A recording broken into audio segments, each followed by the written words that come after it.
Yeah, so basically this first presentation is going to be like a recap of what we discussed last time, except we're going to be focusing more on the parts of a lab report.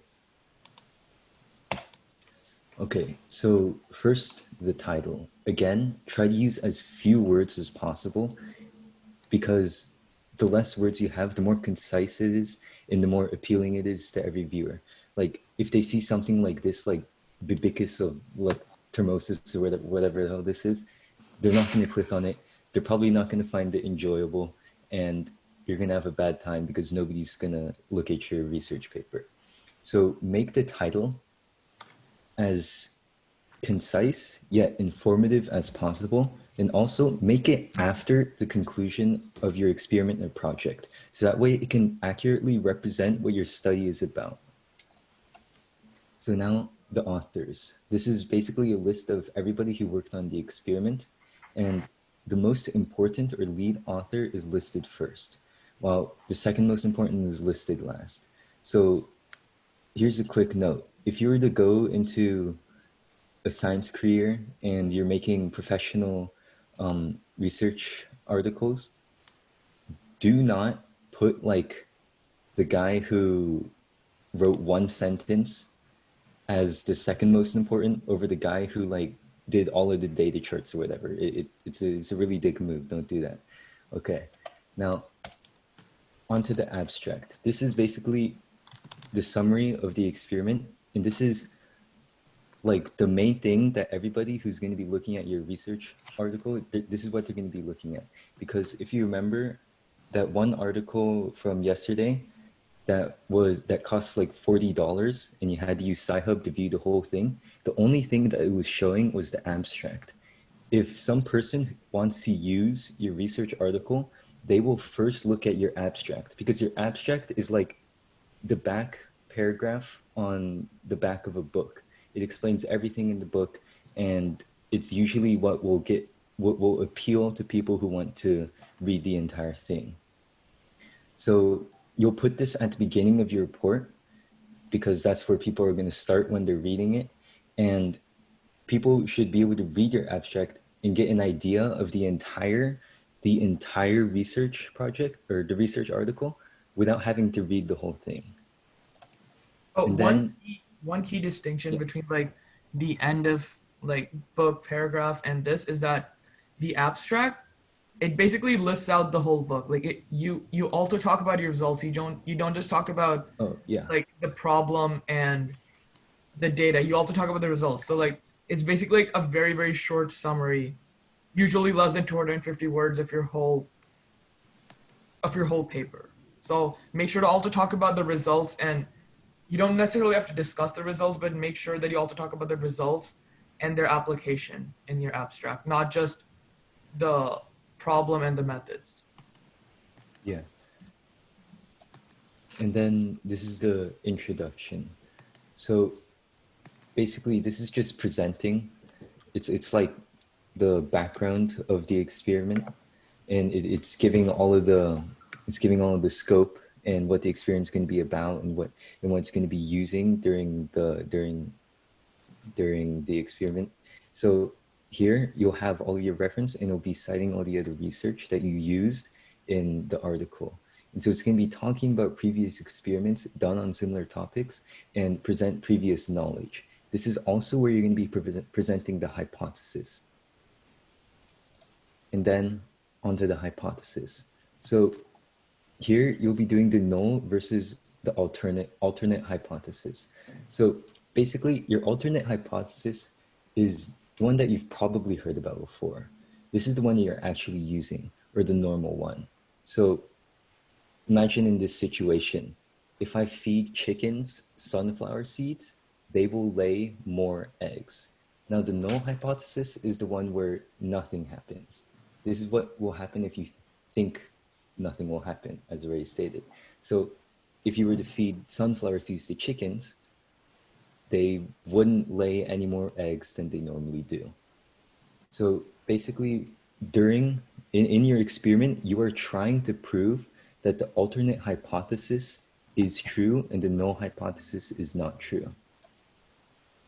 And so here's some more information about the introduction. You're going to state how the experiment was conducted. So if, let's say, you state whether or not the chickens were in a farm or the chickens were in a lab or what type of chickens they were and how you were counting eggs or how many seeds you were feeding them. Because it's a lot different if the chickens are eating the seeds at their free will or you are force feeding the chickens with a syringe. And then you'll state the results. It is not a suspense novel. Whoever is reading this does not want to read all 23 pages of your research article just to find out how many eggs they laid. You'll tell them at the very start so they can decide if your research article is worthy of reading. And now onto the materials and methods. So this is basically how you did the experiment. You're going to be telling all of the steps on how you did your experiment. So whoever is reading this will probably be able to recreate the entire experiment off of your instructions. So some people just choose to do a list or a paragraph, but either way, the steps need to be in chronological order. The point is to give a detailed and accurate report of every step, because if researchers can repeat your experiment, that means they can validate it or they can expand on it. Now onto the results. So this is basically presenting all of your data. And let's quickly go over the data types. So there's quantitative and qualitative. So quantitative is numbers basically. So there are 4 pigeons. Qualitative is like qualities, or qualitative or like the qualities of the pigeons. So orange or turquoise, it's not a number, it's something that's used to describe it, right? And so usually with your data, you want to graph it and you want to caption it, you want to put it in tables, you want to put it in a form where people will easily be able to read it and diagnose diagnose all of the data that you found. And so axis labeling. So X is your independent variable because it's a thing you plug in, and Y is the dependent variable. You'll probably remember this from math. Right here, you can see the little chart with the Y variable going up and the X variable going sideways. And so how do you correctly label a chart like this? Well, you can use these labels. Variable 1 is anger levels and variable 2 is amount of pokes received. Yikes. So any point along this x-axis will either be like right here, anger level of 8, or here, anger level of -6. Must be a really chill guy. Wait, why did I click? Okay, and then for variable 2, amount of pokes received, it would be anything along the y-axis. So like 6 here, it would be 6 pokes. And then down here, you poked him -8 times. And now onto the discussion. So according to the all-encompassing deity, Ariel Haas, this is the hardest section to write. This is where you will discuss your results and talk about the relationships between the data.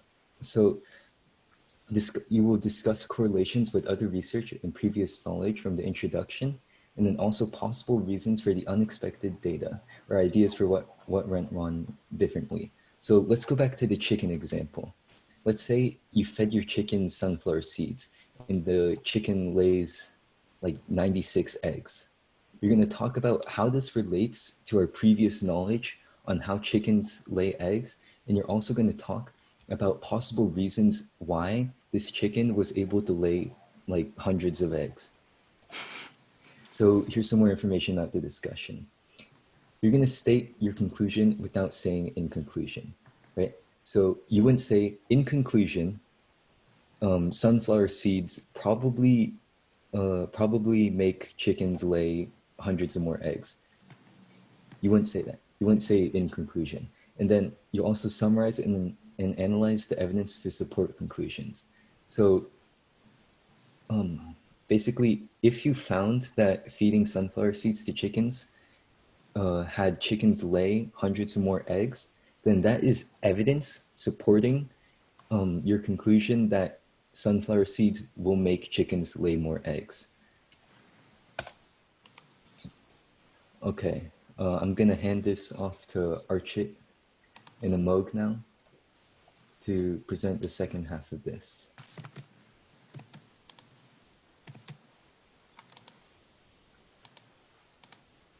Archit, are you here?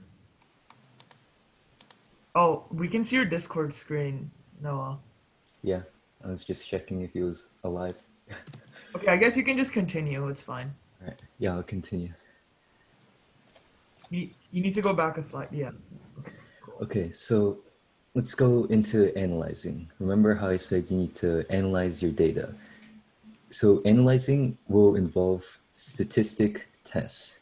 So these are an essential part of lab reports because they basically decide whether or not your data is actually significant.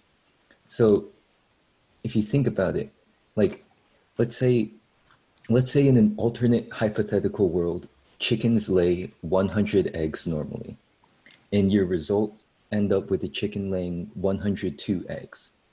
Yes, it's more eggs being laid by the chicken, but it's only two more. It's probably not significant. You know, it's probably just random chance. So you can't just say that, oh, these sunflower seeds are making the chickens lay more eggs. So that's why you need to make sure with statistic tests. So a very common one is the t-test, right then here. So your data gathered from valiantly performing this dangerous experiment will be charted over here. And you can see your experimental group and your control group with all the trials that you did and all the anger levels present. Jeez. Okay. So here's a brief application of the t-test on the poking experiment. So let's look over some of the terminology. So your mean is your average. You probably remember this from like fifth or sixth grade. Then you have your standard deviation. I don't even remember how to calculate this, but I just look it up on Google. So this will give you, oops, this will give you a number that symbolizes how spread apart your data is from the average. So the larger the number, the more spread apart your data basically. And then this is your degree of freedom. This is the number of trials in group one plus the number of trials in group two, and then you subtract it by two. Okay, and then the critical value of T. It's basically a chart that contains all the critical values, which are universal unchanging values. If the T value that you calculate is greater than the critical value, then your data is statistically significant. So for most experiments, the critical value of T will likely be 0.05. That's the one you want to go over, or wait, maybe it's go under, I don't remember. So how do you determine which critical T value to compare your calculated T with? First, you find your degrees of freedom, and then you have to find your p-value. All right, so the probability of there being an extreme value, in which case it'd be an outlier or disregarded, is basically what the p-value is. That's why it's called p, like probability or something. So, aka, how confident are you in your experiment? Or the more confident, the smaller the probability of an outlier, which means the smaller the p-value. So if you look at this, you'll find your degrees of freedom, right? And then you'll match it up with whatever p-value, whichever like whichever t result that you get, right? And then from that, you'll be able to achieve whichever p-value it was. And from that, you'll be able to decipher whether like the probability of your information being statistically insignificant or not. So usually with the p-value of 0.05, you'll find that you'll find that you'll find that your results are statistically significant and everything's all happy and stuff. So let's look more into t-values. So if the t-value that you calculated is smaller than the critical t, which is the static thing on the chart, then the data between your control group and your experimental group is not statistically significant. So that means that there is no statistical difference between it. That's like the example before, where 100 eggs is not that different from 102 eggs. And so hopefully you succeeded in proving that sunflower seeds will make chickens lay more eggs than regular chickens. So let's move on to the final part of statistical tests. On an actual lab report, people don't just show all their math work in calculating their stats. They just present the data, possibly present the t-values, and tell you the answer, if it's statistically significant or not. So you don't want to show all of the math or all of the code that you did to run the t-test. You'll likely just show the data values that you recorded, and then the t-values that you got, and then in comparison to the p-value to show if it's significant or not. And finally, you'll discuss how your paper is important to real-world application, kind of like an English essay, at the very end where they're like, say why this is important to modern society. So in the case of chickens again, these findings are very crucial to the public because if chickens can lay more eggs, then more people can eat eggs, and we can also have more chickens laying more eggs to have more people eat more eggs. Oh yeah, and just a quick note, um, the reason like you don't need to show all your work is because like t-tests and other statistical tests are super standard. So hopefully everyone who's reading your paper as a scientist knows what t-tests are. Another thing, we're not covering it in this presentation, but another statistical test I would encourage you guys to look up is ANOVA, ANOVA. I'll put in the chat. Yeah. That's another pretty common statistical test, and I would encourage you to look it up after class. Yeah, that's actually very important because the t-test will not work on all types of data that you collect. Yeah. Because the t-test is only comparing like one change to a control. Meanwhile, in ANOVA, its speciality is comparing different uh, different changes, like you have multiple changed variables, and it'll compare all of those together. Yeah. So here's the works cited. This is basically your bibliography, but in APA, which is American Psychological Association, is the science version of an MLA.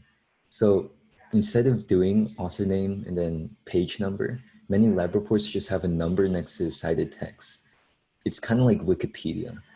So the number corresponds to the cited source that's listed in the bibliography. So you would just look at the number, like 17 or something, go to the bibliography, and then you'll have like a whole chart of all of the sites that you used, and whoever's reading will be able to access those. And now to identify the parts of a report. So these are blacked out for whatever reason, but usually you'll have like a Oh, title. I think what we were going for is to like we can have them identify what the blacked out parts are. Oh yeah, that sounds like a good idea. Okay. So what's the first black part? Just put in the Everybody, chat or unmute.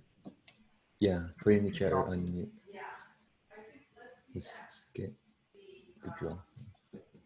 Okay. Yep. The draw. Abstract. And Oh, what's the oh, second one? did they say abstract for the first one? Yeah. Right. Who was that, by the way? Abstract for the first one, and second is introduction. Yep. Yeah. Second one's introduction.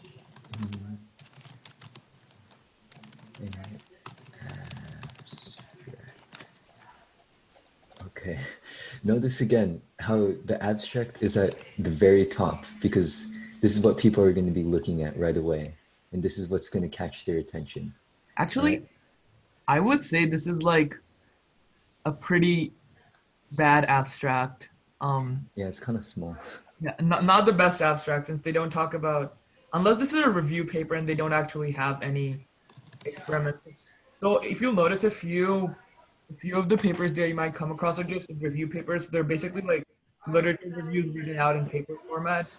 For those, often you'll see like these kinds of abstracts where there's no data and there's no results. So I'm guessing this is that kind of paper. And those are really helpful for you if you're doing like literature reviews because they're basically literature reviews in paper format. All right, then yeah. If you're trying to make a boss research paper, don't do this. Yeah, Make it a lot better. yeah. And we'll teach you how to do that in a few minutes. All right. Now, this is the second part of identifying parts of a report. So look at all of these numbers. What could this possibly be? Put it in chat or unmute.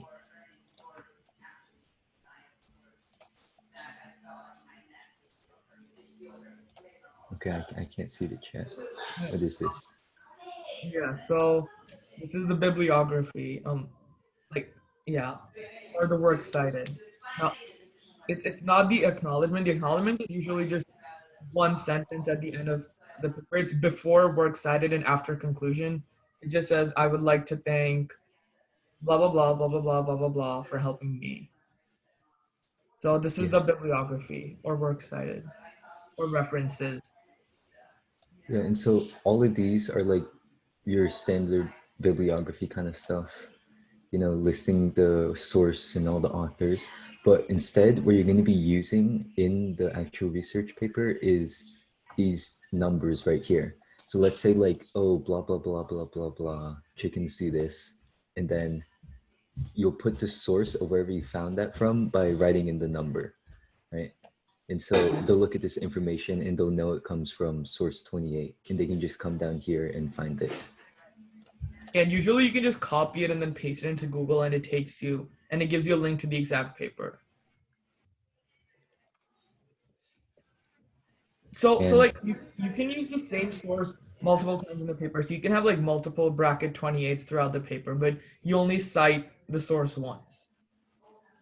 So like if you're using Nature's article about I don't know, plastic degradation, you can use it multiple times in your paper, but you only have to cite it once. all right, and now, hopefully I'm doing this correctly. Let's play a little game. This is called List the Parts of a Research Article. Damn. 7. Wait, that's right, 7? Oh, wait, we can do the next presentation. I think Hanman does this in the next presentation. All right. Yeah, I'm doing that. So. Okay, we'll play this game Okay. later. We'll play it later. Dude, 1, 2, 3, 4, 5, 8. Okay. Okay. That was Hanman, do the you wanna- entire presentation. Okay, I'm taking it away. Hold on, give me a second. How do I close this? No, escape or exit on the Okay, wait, bottom. hold on. How do I? Oh, stop shit. Let me in. Let me in. Yeah, wait, yeah, you're joining. 2 Hanmans. Okay. I'll give you host, co-host.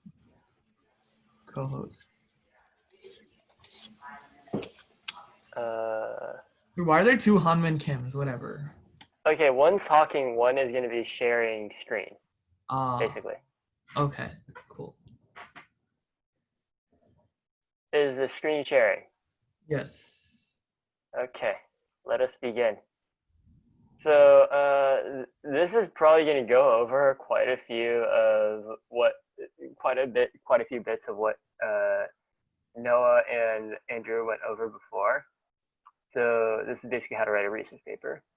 So the parts of a research paper, which have been mostly gone over by Noah and Andrew, are the title, the authors, the abstract, introductions, the methods, the results, the discussion, conclusion, figures, tables, and references. But so the title should be short and informative.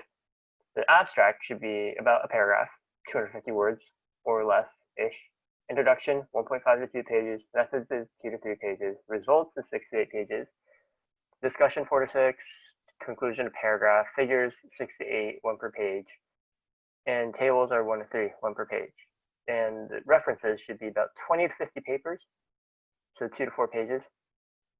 But the thing is, the references, from what I've learned, is that usually you have to find up to 30 references, and some papers require over 100 references. It depends on the difficulty. By the way, like for our paper or for our research report, you don't have to have like 20 to 50 papers. Just try to have somewhere. Yeah, you could just have like 10. Don't worry about that many. 10 is the average. This is for a usual research paper, like a college level. Yeah, exactly. A published research paper. All these pages numbers, like the number of pages, this is don't more worry about like those. A relative thing. Like ideally you want to have this much, but like for example, if you only have 1 page of introduction, your method should be 2 pages. So a lot of this is relative. Correct. Thank you for that note, Ayush. And then step 1, preparing figures and tables. Oh yeah, the order on this is going to be slightly different from what Noah presented. So you got to concisely present your data, results, and our comparisons to other results, and provide evidence and support for your conclusions with a table. You have to make sure the tables and figures are self-explanatory. Like, tables should literally be as self-explanatory as that table in the corner right over there. And you have to have clear symbols and label everything correctly. Yet don't include long lists of data. Do not. Those can be supplementary information if you include those at all. And you have to make them presentable and interesting to read. Basically, they got to be more interesting than that wood table. So here are some examples of incorrect data used. So let me see if I can. Okay, I can write here. So in this one right here, this one is a correctly used table, and this one is an incorrectly used table. This is because, as it's mentioned here, there's inadequate use of lines, number of decimals, and decimal separators, as mentioned. You see, there's like commas here. There's like there's too many lines, et cetera, et cetera. You have to make it as clear as possible. And then generally, tables give the actual experimental results, while figures are often used as comparisons of experimental results with those of previous works. So it depends on whether you use a table or a chart. And then lines and histograms can definitely be misused. Lines joining the data should only be used when presenting time series or consecutive sample data. So for example, if you're presenting something over time, for example, rise in anger over time, or rise in boredom over time as you're watching this presentation, then you use lines. But then if you have no connection between the samples, or it's not a gradient, then you have to use a histogram. Figures should be self-explanatory. For example, like this figure right here is actually rather clear. It's showing a geographical shelf, coastal shelves, and it shows like a basic topography of the shelves, and it shows basic like anatomies. It shows charts, the cracks here and there. I don't know oceanography, so ignore me if I don't know the terms. You have to use the right kind of chart for your data, as mentioned before, lines and histograms. You have to discern between the two. And then if your figures are not eye charts, please make them large enough to read. Like this, if you can read this, I worship you. Please make it at least something like this. Okay, moving on. Wait, how do you erase this? Oh, crap. Oh, there we go. So step 3 would be to write your results. So results would be talking about key findings relating to the hypothesis. You use a subheading to categorize your results, and you have to have a logical order. The paper itself should have a logical order. Basically, you should have the paper itself should be it should have a succession of it should be like a story. It should be like it should have a beginning, a middle, and an end. And don't include references here. This is safe for discussion and like the references section. And as for statistical rules, there are different statistical rules that you need to take into place. You have to indicate the statistical test used, the statistical test that Noah and Andrew mentioned. For example, the mean and standard deviation, and the median and the interpercentile range. You have to use the mean and the standard deviation to report normally distributed data. Use median and interpercentile range to report skewed data. For numbers, you'd use 2 significant digits. So basically, you use like 2 decimal points. And then you never use percentages for very small samples. Also, and if you guys have any questions, like if I'm going too fast or anything, just let me know. I'll slow down, go back a slide, whatever. Are you guys good right now?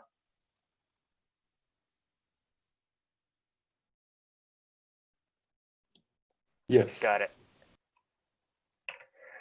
And then step 4, writing the discussion. Here you have to respond to what the results mean. It's probably the easiest section to write, but the hardest section to get right. So yeah, Noah's right in saying that it's one of the most difficult sections in reality. And it talks about what the results mean, and it must correspond to the results, but it can't repeat the results. So basically, what that means is you can't like repeat, like you can't just like state the results over again in like the discussion. You have to actually discuss what the results actually mean. You can't just like be like, oh, I got this data and it goes like this, instead of explaining actually, oh, this data means that there's a correlation between, for example, the amount of boredom as I'm watching this presentation as the number of slides go by increases. It's not really a good similarity. Hopefully you guys aren't that bored. So then tips for the discussion are avoid statements that go beyond what the results can support. For example, suddenly if going back to the boredom and the number of slides that go by example, as the number of slides go by, boredom increases, but then all of a sudden you'd also be like, if you said, oh, the amount of, let's say, how about the amount of time spent playing video games suddenly increases with the amount of boredom you have when watching this presentation. That would make no sense, right? So you wouldn't do that. And then avoid vague expressions such as a higher temperature at a lower rate, highly significant, et cetera, et cetera. Quantitative descriptions are always preferred. Like for example, 35 degrees higher, 0.5% lower. The probability is less than 0.01%, respectively. Avoid the sudden introduction of new terms and ideas. Present everything in the introduction so that the reader would be familiar with everything before they go in. If you were suddenly introduced like correlation between the number of hours of video games and the number of hours of procrastination in a paper that discussed boredom, that would be pretty bad. Speculations on possible interpretations are allowed, but these should be rooted in fact rather than in imagination. You have to consider the questions below to achieve good interpretation. Also, the revision of results and discussion is not just paperwork. You may do further experiments, derivations, or simulations, and if you want to revise them, then you can do whatever you want as long as it's factual and it doesn't break the other 4 rules. Step 5, writing a clear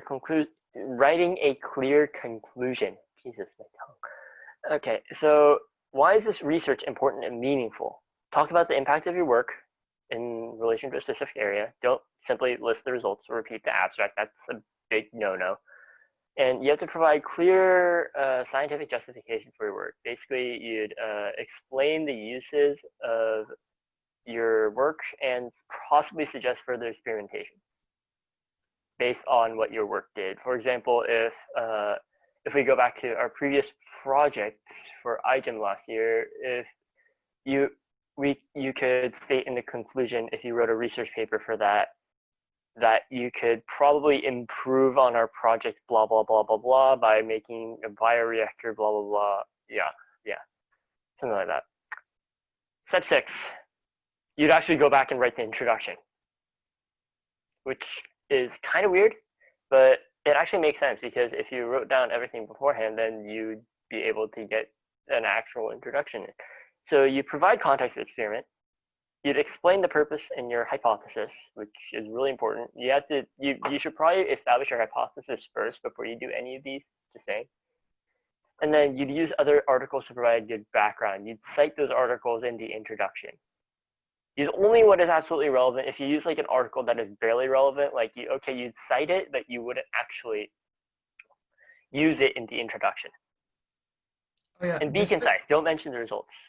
Just a quick side story here. If you'll notice, the research paper process is like very, very, very different from like an English class. I remember in freshman year when I was taking Quest, I also had English, and like going through like those 2 classes back to back was like so frustrating because when you're writing a research paper or a lab report, you're basically following the exact opposite rules that you follow in English class. In English class, they tell you use active voice. In Quest or in a research class, they tell you use passive voice.